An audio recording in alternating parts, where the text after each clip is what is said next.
Once upon a time, there was a little boy called Howard who loved writing stories. Little Howard dreamed of being a writer, and so he sat and wrote every night. But everything he wrote was fucking shite, yeah. Wubba-dubba-doo, wubba-dubba-doo. Worst writer in the world. Worst writer in the world. Worst writer in the world. Worst writer in the world. He's a stupid, suck-ass, rubbish writer. Welcome to the worst writer in the world. Hooray! It's George Spooner, episode 11, and things are hotting up for George Spooner. Oh my gosh. He's been arrested in Paris for murder. Murder? He thinks the murder of Mary Darling Eversham, but it turns out that's not the body he found in that house. The body was Amelia Hudson. The American. Amelia Hudson, and he's been surprised to learn that he didn't murder Mary Darling. He murdered, or he's accused of murdering, Amelia Hudson. But of course, in reality, he didn't murder either of them, did he? No, he didn't. He was busy running around Paris with a dwarf. With a dwarf. A tall dwarf. Typically tall dwarf. Yeah, so he's been arrested, but he got so over-emotional and overexcited in the interview room, with a police detective yelling at him, learning that his old friend is dead, and he's accused of her murder. He got so upset that he fainted, and while unconscious, started having a massive flashback about how he comes from Coville. And where we left him, he was just telling us about a girl that he knew when he was little. So let's get back to George Spooner's story, shall we? Or sticky bun time.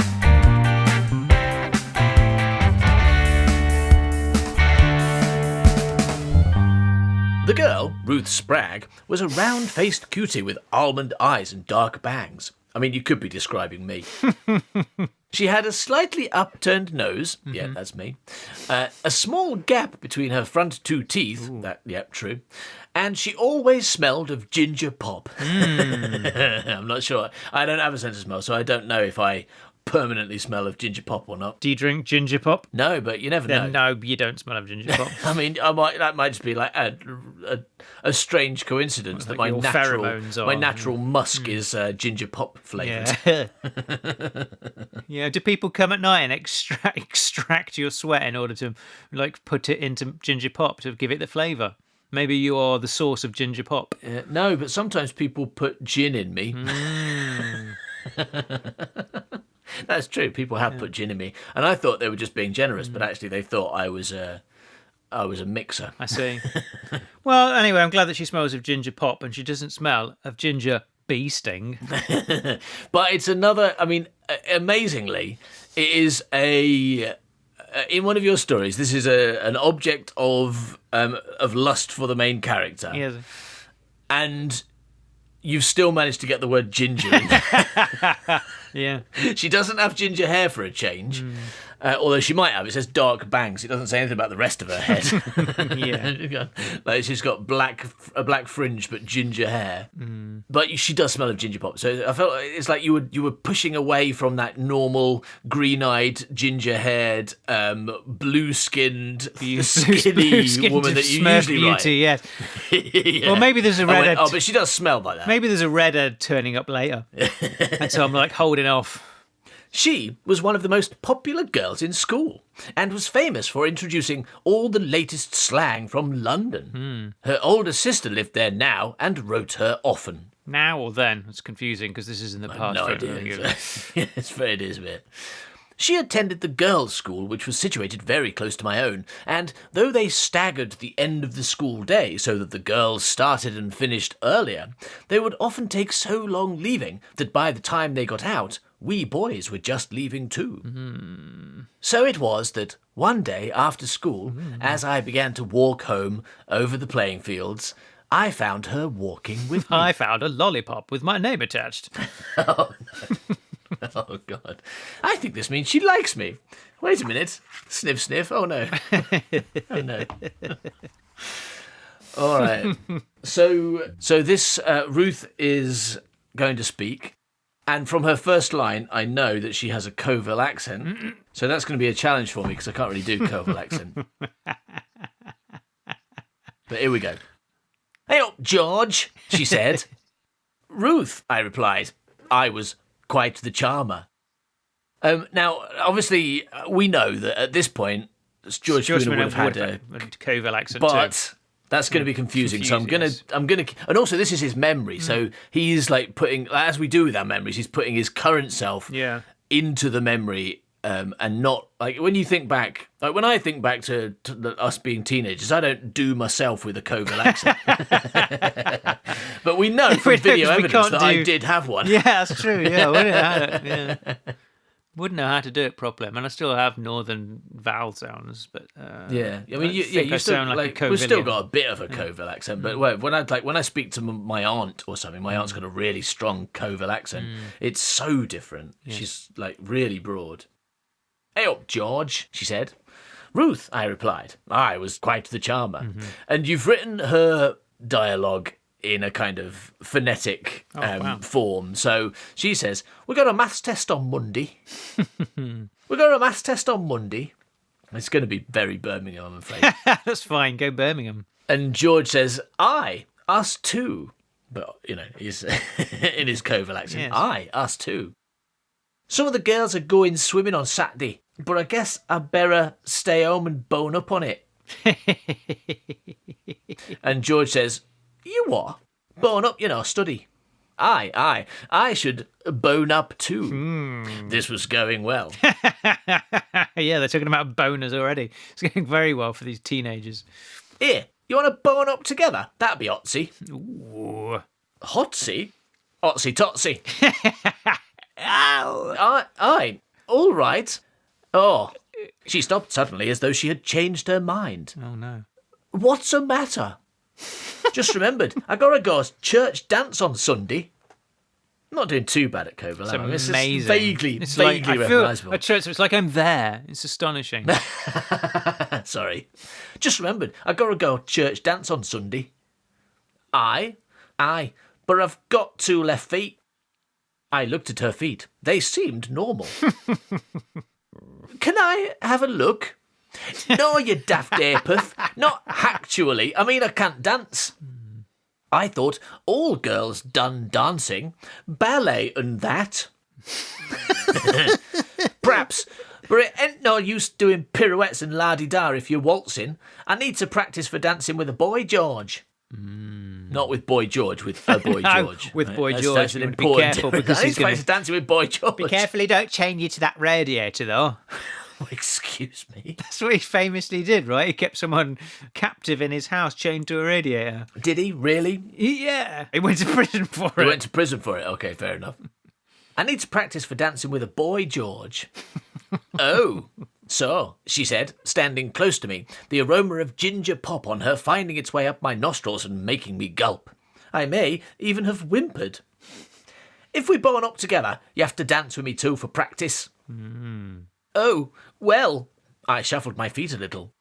"I can't dance out either."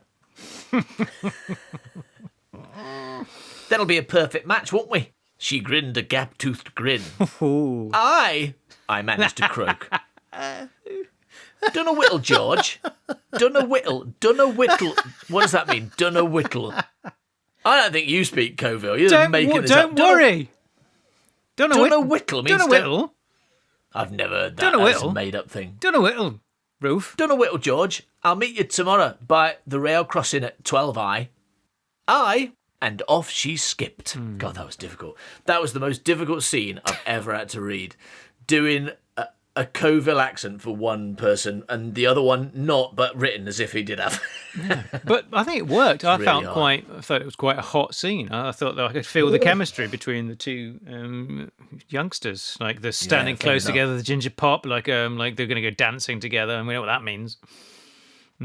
Up until certain recent events involving multiple murders, I can hand on heart say that the evening and morning before I met up with Ruth was the most nervous I had ever been. I got no sleep that night, though, contrary to custom, I didn't so much toss and turn as just lay incredibly still and leak essential salts. I am not normally one to sweat, but I was not then the ladies' man I am now. I did my bread round in double speed that morning and raced home to spruce up for the big occasion. My mother, an infinitely wise lady, knew without asking exactly why I was so agitated, and without commenting or teasing, she helped me choose what to wear and styled my hair like a poster boy. As I prepared to leave, my mother said to me, "George, a girl likes it when a man compliments her." Should I be doing his mother's voice? George, a girl likes it when a man compliments her on her attire, lad. It lets her know you think she has good taste. Is George's mother likely to ever speak again, do you think? No. She dies in the next scene. I arrived at the rail crossing at approximately 11:57, or approximately 11:59, depending on which of my fob watches was telling the truth, and Ruth arrived definitely 11 minutes later, at either 12:08 or 12:10. It was not often I would see her out of school uniform, and it was a thrill to do so now. She was wearing a yellow and white gingham dress and white ankle socks. I leant myself jauntily against a white post, and as she reached me, I said, "That's a nice dress." "Me mam bought it us." I should have seen that coming. "Aye, well, you look pretty." "George Spooner, are you setting your cap at me?" My cheeks turned red. "No," I lied. "Pity, come on." I should have realised that any young girl who arranges to meet a boy, dresses in ankle socks and flirts so openly was bad news. When she raced off down the tracks giggling with little regard for safety, Yeah. I should have realised she was trouble, and perhaps I did. But oh, she smelled of ginger pop, and she had the most delectable freckles across her turned-up nose. So, like a fool in love, I followed her tune to inevitable heartbreak. Wow.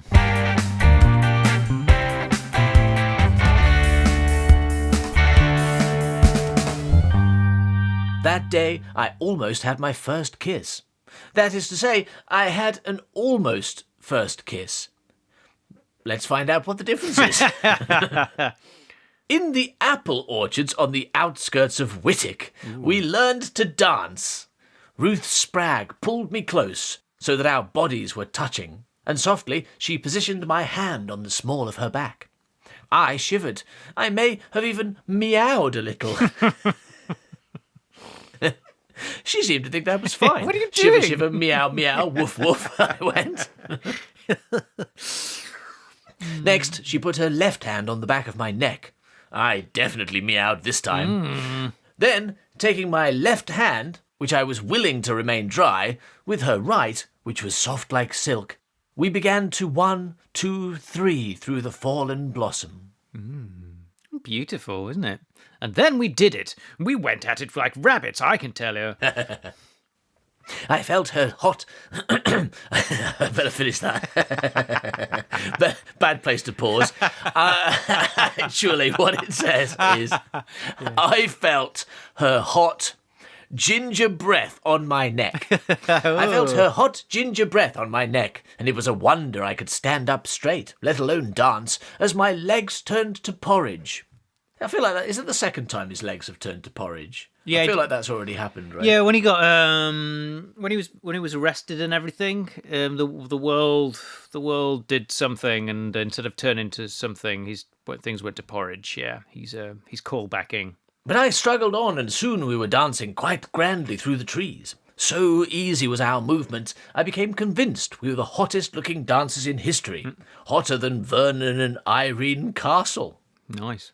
Could you fill me in, Howard, who on earth Vernon and Irene Castle are? Should I know? Did you make them up? No, they're definitely real. I've heard of them. They're like people that were in black and white movies, I guess. Then an apple dropped on my head, and Ruth roared with laughter, and I didn't feel so hot anymore. Well, my cheeks burned a little. But then, through her tears and laughter, Ruth feigned pity. "Oh, poor George," she said. "Come here, let me kiss it better." And, taking my head in her hands, she bowed it forward and kissed the top. Any hurt, bonce, or pride. Hey, you didn't use the word nonce by mistake. Well done, you've learned. Any hurt, nonce, or pride quickly dissipated would have been a lot worse. Yeah. Any hurt, bonce, or pride quickly dissipated. These were, after all, transient pains that a girl so perfect as Ruth could rectify with a kiss or even a smile. This is a bit of an unexpected aside, isn't it?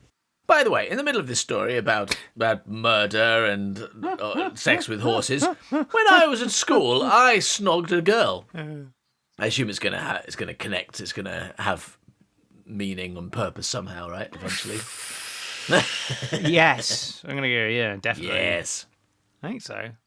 Again, I should have realised any girl with such ease of power over my feelings was a dangerous girl to know. For if she could heal, then she could surely harm. And when she did so, it would be a pain that would be deep and without respite. Thinking back, I was a remarkably serious child, and quite the romantic. And I find it now quite impossible to pinpoint when exactly I broke and became the blasé, placid being I am today. But I am sure Ruth was in part to blame. Yes. All my faults can be blamed on one woman, probably who turned me down when I was a child, who led me on and turned me down. She was evil 8-year-old child. Yeah. How old are they at this point? Teenagers, are they? 28 years old. They were the teachers. Yeah. I don't know. 14, did you say? He knew, Did he? he said he knew her since she was 5, but I feel they mentioned being 14 at some point. Yeah. After she had kissed my head, she giggled and ran off, yelling, "Kiss Chase!"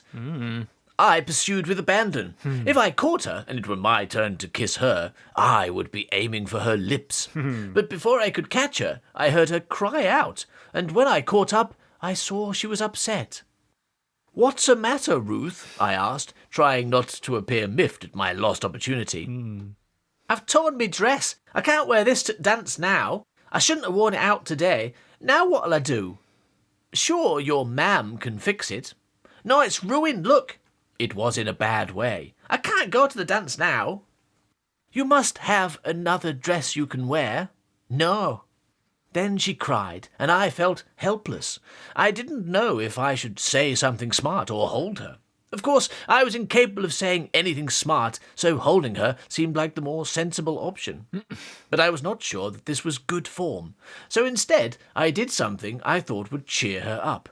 I said, "I could buy you a new dress, Ruth, if you like." All that bread money. She stopped crying and peered out at me from behind her hands. "Would you, George?" "I've got quite a bit saved. From me bread round." "Oh, George!" And she hugged me. "Heavens to Betsy, we'd best hurry. The shops will be closing, come on." And off she ran for the dress shop in the village, and I ran after. I mean, he's not got it on him, right? He's not walking around with all his pennies in a purse. It looks like it. That or they don't mind giving credit to children in this town. Maybe they probably know that he's the bread boy. He's good for it. After that day, I ran after Ruth a lot, and I paid for a lot, always hoping and expecting to finish that game of kiss chase. But after a few weeks, when she had exhausted my savings, she suddenly stopped liking me and started hanging around with Percy Ferns, who had a paper route. Shit.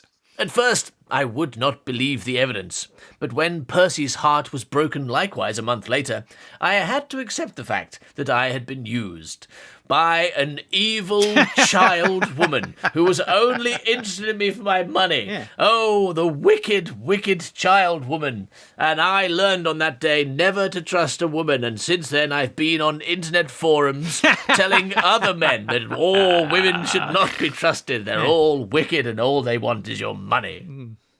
And it hurt. It hurt more than any playground fight. It hurt more than the dentist. It hurt more than that miniature schnauzer who thought my hand was dinner. It hurt more than the teacher's bat. Does that mean the flying kind, yeah? I mean, yeah, absolutely. This is my flying bat. My name's Teacher Bruce Wayne. You can call me Mr. Wayne. If the thing is, I was thinking about that. If Bruce Wayne was the teacher, it wouldn't be the teacher's bat. It'd be the bat teacher. Yeah.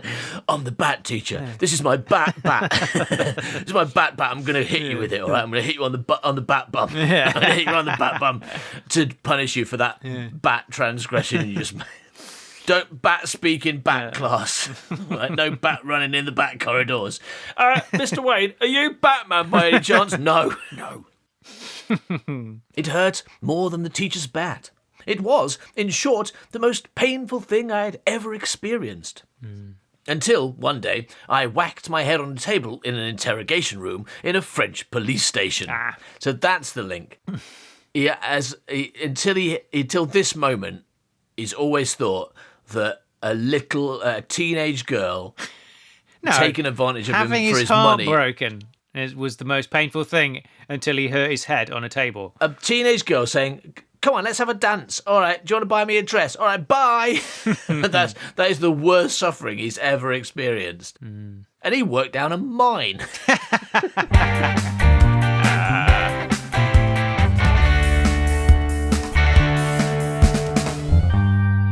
Do you know what I was thinking earlier, Howard? What were you thinking earlier? I was thinking, aren't our subscribers amazing? Oh, right? Aren't the people who sign up for our secret gang on Patreon, aren't they just the literally best people in the world? The absolute best. I love them. And I mean, you know, we could put them in tiers of how good they are, you know, based on like which tier they join. For example, you may know I've recently renamed the tiers to give them levels. So now there's level 1, which is just $2. And that's a really good one to join because you get all the missing episodes of things like Man by Cow, extended Worst Writer episodes, early Gret Binge Leaf stories. You get a lot of stuff just for $2 immediately. Bargain. But level 2 is even better. Level 2 is the Secret Gang podcast, where you get all the episodes of the Secret Gang podcast. And there's a level 3 and a level 4, but most importantly of all, there's also a free level. Why is that important? Because that's the one that most people are probably going to join first of all to test it out. And we've made sure there's lots of stuff available to those free members. So all you need to do is sign up with an email address, nothing else, no payment details, no details at all. Just put your email address in, make up a name, and you get immediate access to an enormous amount of free stuff that is exclusive to our Patreon. And then if you like it and you want to upgrade, that's great. So why not go to patreon.com/manbycow and check out what's available right now. And then we will love you just as much as we love every single member of our wonderful and adorable, beautiful secret gang who are the best, literally the best people in the world. So, shall we get back to slightly less good but still pretty good person George Spooner and see what he's doing, Howard? Yes, please.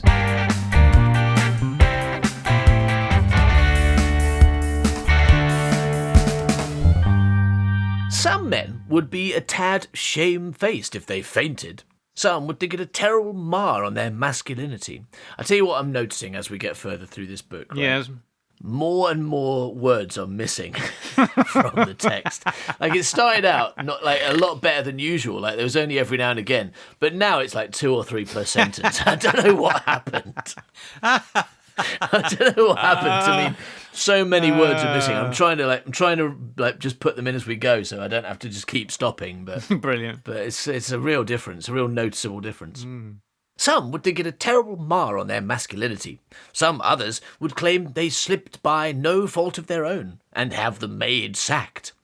Personally, as the hero of my own tale, I felt this imperfection added a pinch of character not usually found in the role of the leading man, setting me apart from the unflappable Bills and Harrys who frequented similar detective literature of questionable merit.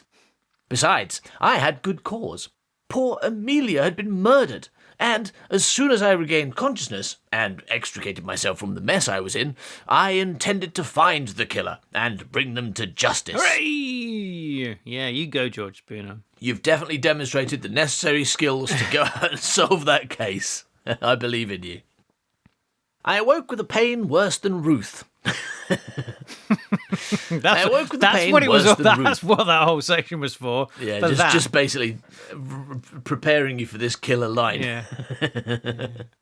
It came as no surprise then, as my eyes opened and the world stopped playing tennis, to find the face of an unnecessarily beautiful woman gazing down on me. Red head, red head, red head. So, find the face of an unnecessarily beautiful woman gazing down on me. We don't know if she is a redhead yet, but I think we can assume that she is.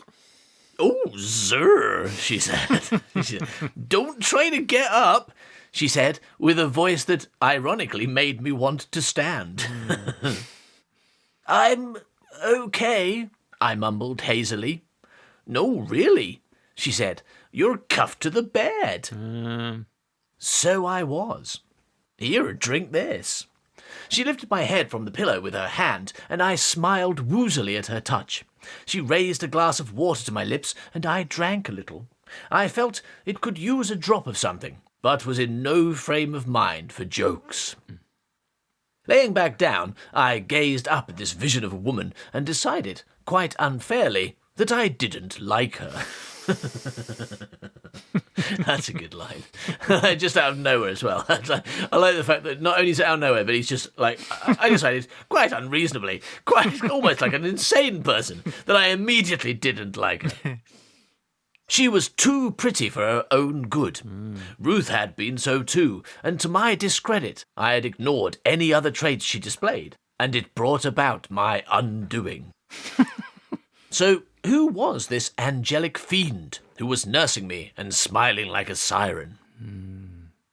"I'm Daisy," she said, as though she could read my mind.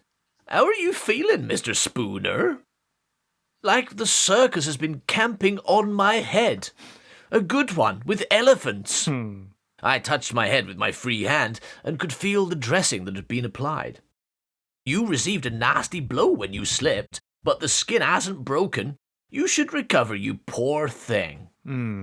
"I didn't slip. I fainted." I said this with an incy bit of venom. Oh, didn't perform it that way, did I? "I didn't slip. I fainted." I said this with an incy bit of venom to let her know I wasn't falling for her divine manner. I think he's falling for a divine manner, isn't he? I think that's what's happening here. Yeah, I think so. I learned when I immediately fell in love with that 14-year-old girl just because she danced with me for 8 seconds in the woods. I learned never to. Oh dear, I've done it again. Oh no, it's happened. Oh, I looked at a woman and now I'm in love. Oh dear. She smiled back and held up 3 fingers. "How many fingers am I holding up, Mr. Spooner?" 3. "No, 4. I balked. Had the blow knocked my mathematics D- out of my cerebrum? She laughed. "No, it is 3. I'm just joshing you, Mr. Spooner. I like making jokes with concussed people. Fucking hilarious." Not to worry about. I've looked at your chart and there's nothing for you to worry about. You're going to be fine. Only joking, you're going to die. Only joking, you are dead already and you're a ghost now and here's a boy for you to psychoanalyze. No, she says, "Oh, it is 3. I'm just joshing you, Mr. Spooner. You seem like you could use a laugh." Prankster, hey? "You realise, of course, that I'm a murder suspect, Nurse Daisy, and whether I am guilty or not, I am barely liable to be in the mood for a little joke."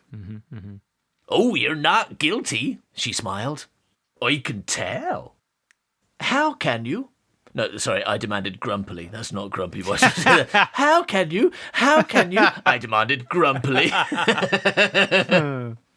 I'll try again. "How can you?" I demanded grumpily at her preposterous claim. "Murderers are never grumpy."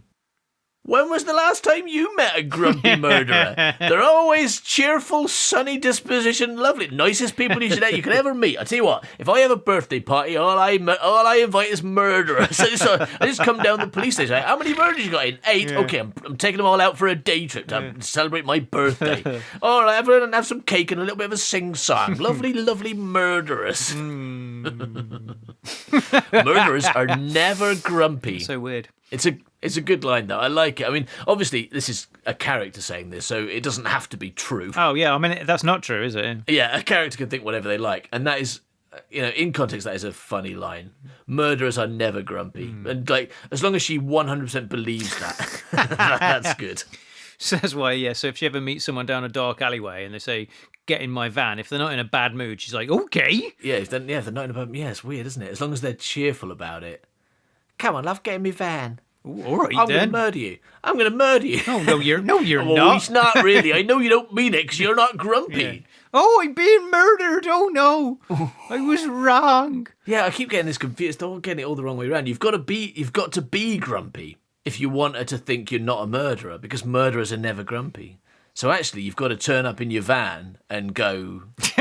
Right, yeah, no, fair enough. Well, it's true then, isn't it? Give him a fucking van. In this scenario, in the scenario we're talking about, down a dark alleyway, you meet a grumpy person, murderers, and they say, "Get in my van." You're like, "Yeah, that's fine because you're not a murderer."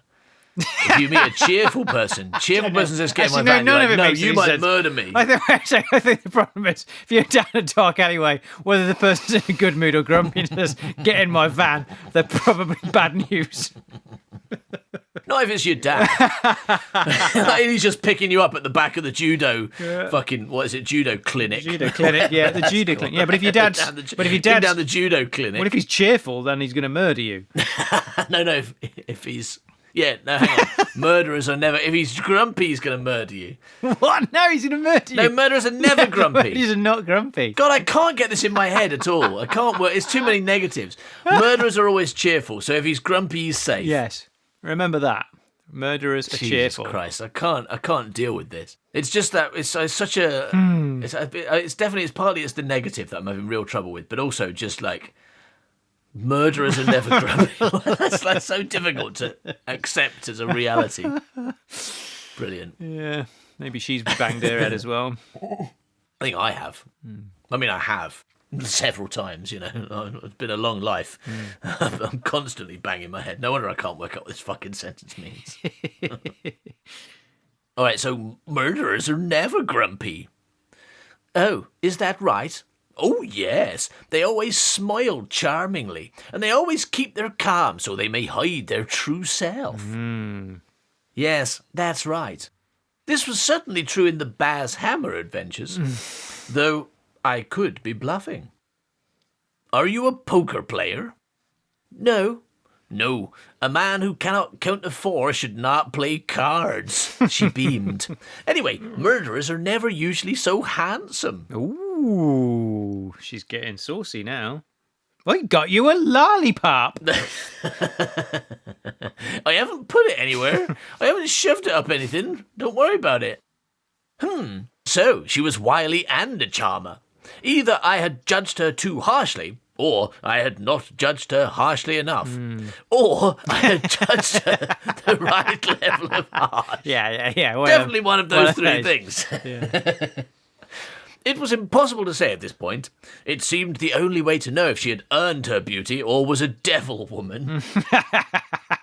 But I mean, it kind of that seems like the most outrageous thing that anyone's ever said, doesn't it? But then it's I think it is a bit self-aware on George's part by looking at the end of the sentence, which is, it seemed that the only way to know if she had earned her beauty or was a devil woman was to spend as much time as possible with her. Perhaps dinner and a dance.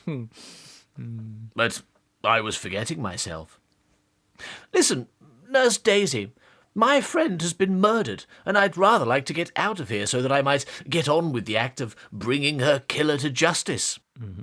Your friend? I'm so sorry. Yes. Were you close? Once. Well, what I mean to say is... This was a tricky one. In point of fact, I had only known Amelia for 2 weeks in 29, and the occasional dinner party since. Nevertheless, she had been a friend, even if she had been a loud and impulsive one. She once spilled soup all down the front of my favourite suit to save me from an evening of pure drudgery. Yes, she could have devised a less sticky plan, and yes, she may have secretly still been a little miffed that I'd been sent out on the town with Florence Blewett, but save me she did, and she did not need to. She was, Nurse Daisy, a good egg. I admit I shed a tear in remembrance of dear Amelia. I shed another for the suit she ruined, but nobody needed to know this. You poor, beautiful man. Let me dry your tears. I tell you what, Nurse Daisy has gone for George Spooner very, very quickly. Right? I mean, fucking hell. Like, she's just like, oh, you're quite good looking. Do you want to get married? Do you want to get married now? Yeah, maybe she cuffed him to that bed. Thank you for listening to this episode of The Worst Writer in the World. If you'd like more stuff by us, then go to manbuycow.com. Bye milk. Worst writer in the world. Worst writer in the world. Worst writer in